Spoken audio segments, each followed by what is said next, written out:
time, arriving to Japan feels different. Now you checked off the must-visit places, the Shibuyas, the electric towns.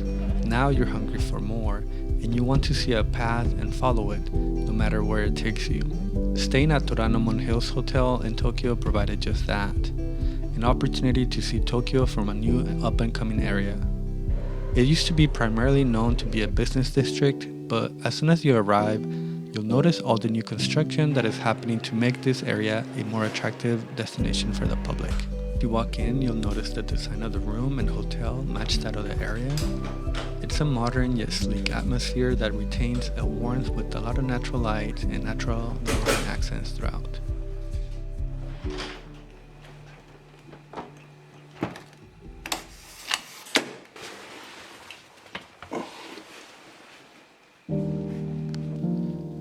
From the start, you'll enjoy how open the room feels. The round corners seen throughout the room and the wooden details, along with the analog touches, provide a welcoming atmosphere.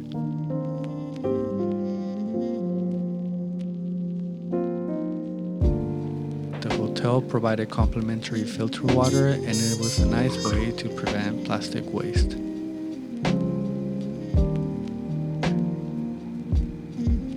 But most importantly, I remember one of the first trips we came to Japan, we didn't really put Tokyo Tower in our must-see items. I think we thought, hey, what's the big deal? It's just a communications tower. And I don't regret everything else we did, but now I see that Tokyo Tower is really a great reference point. Staying somewhere with a nice view of it really puts things in perspective. Like time slows down and gives you a chance to reset. And no matter where you are, if you feel lost, you can always look back up and see that it's right there, giving you a sense of peace.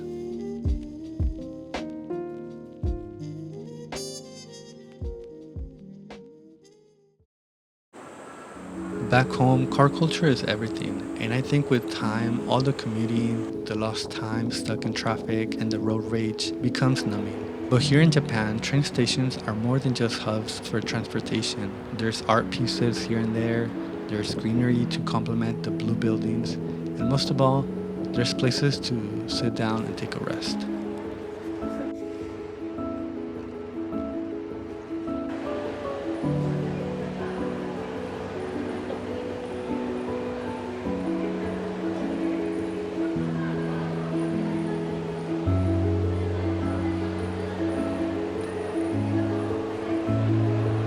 Here your mind can wander. Perhaps today you'll try out this market or go into that cafe, or at least if you're passing by, the sound of water and the refreshing breeze coming from it can give you that feeling of relief you needed after a stressful day.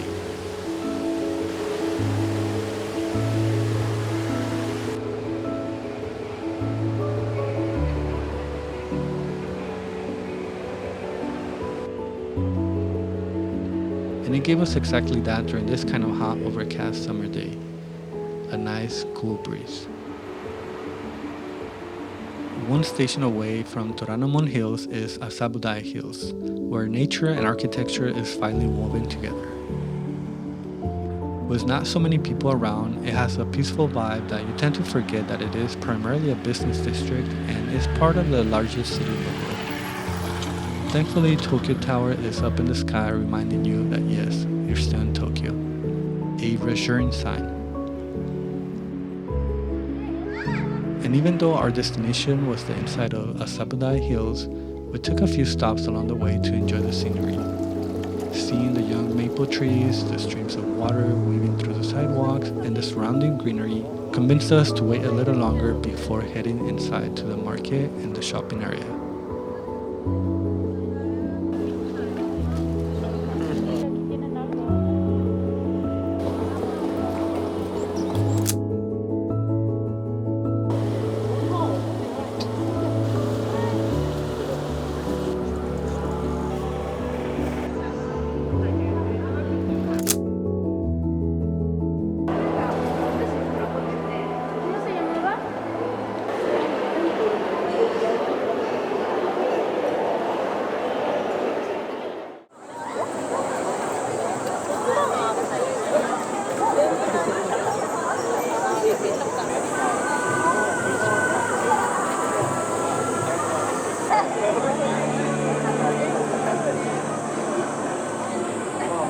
Summer is the time for festivals, and at Yasukuni Shrine, this means 30,000 lanterns, odori or dancing, and celebrating those who have passed on. Even if you don't share the same beliefs, I think that events like this show how people can come together to witness something special. And it's okay to not exactly know the meaning behind all the things that are happening. At the core, as humans, we understand imagery, dancing, and singing as universal expressions that transcend language and cultural barriers.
Deepa is a familiar and groovy spot that we needed to come back to. It has a relaxing old school atmosphere and comfort food items that are perfect for a feel well meal. You can get a refreshing non-alcoholic drink like a melon soda float or a salty lemon sour.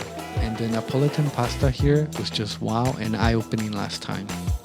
You get the special set that comes with the hamburger patty and cabbage on the side. And our favorite part of the meal and a big reason for coming back was the pudding. It is soft, a little bit bitter, and this time it wasn't as perfect as the last time, but I still would recommend this place.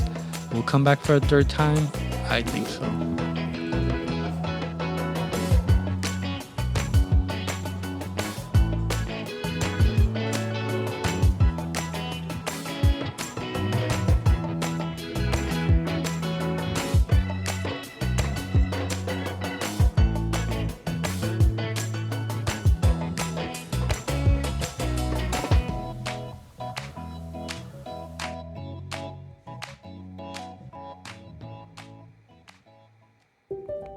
On the way to Japan, I watched the movie Perfect Days. And at first glance, this movie is about a man that goes on about his ordinary life, working, cleaning toilets, a story of finding beauty in the day-to-day and little things in life. And it made me think of everything that led up to this point of you waking up for the first time in a new city. You feel excited, you feel relieved, and you feel thankful. But you start to think, do we have enough time? Will things go according to plan? But this movie reminds me of doing what we can now and leaving what we can't for next time. Appreciating everything that we are surrounded with up to this point and worrying about next time. Like the main character says, kondo wa kondo, ima wa ima.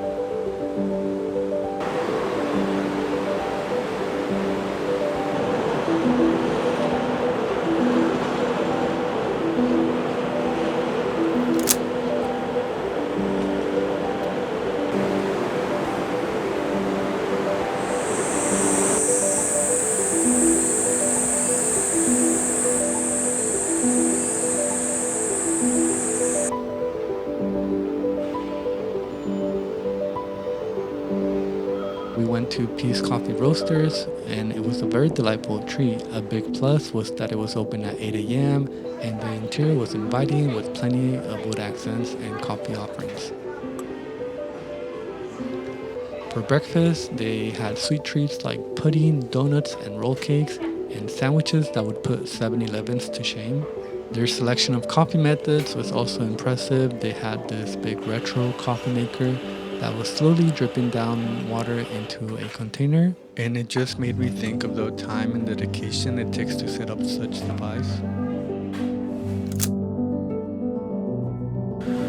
In the same way, I imagine the people running the shop pour the same kind of effort into everything else they do, and it just gives me a reassuring feeling that everything will be just right.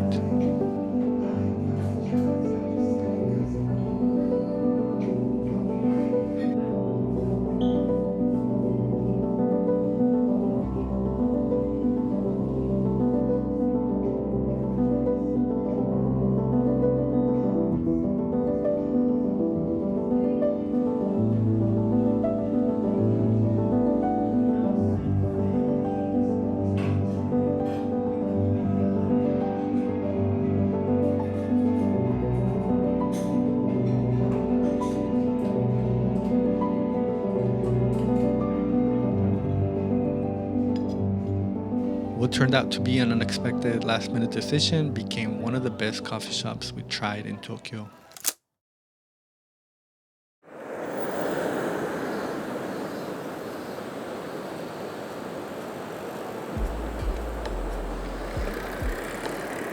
Just down the street, we came across a bright red torii gate that led up to a hidden pathway.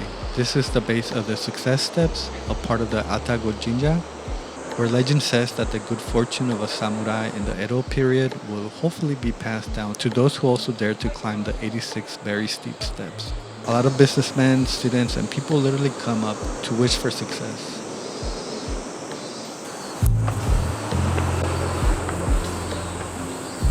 If you were to come here, what would you wish for? Happiness, good fortune in the days to come? Yes, you wish for those, but you also wish for acceptance, being okay with how things in life turn out to be. You wish for peace. And that's exactly what a perfect day is about. Having unexpected moments, having surprising moments, and even moments that were a bit disappointing.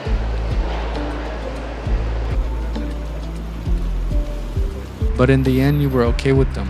Having that patience and positive outlook is what perfect days are all about. And I hope that I remember that today and in the days to come.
Kyoto stations before arriving at Shin Osaka Terminal.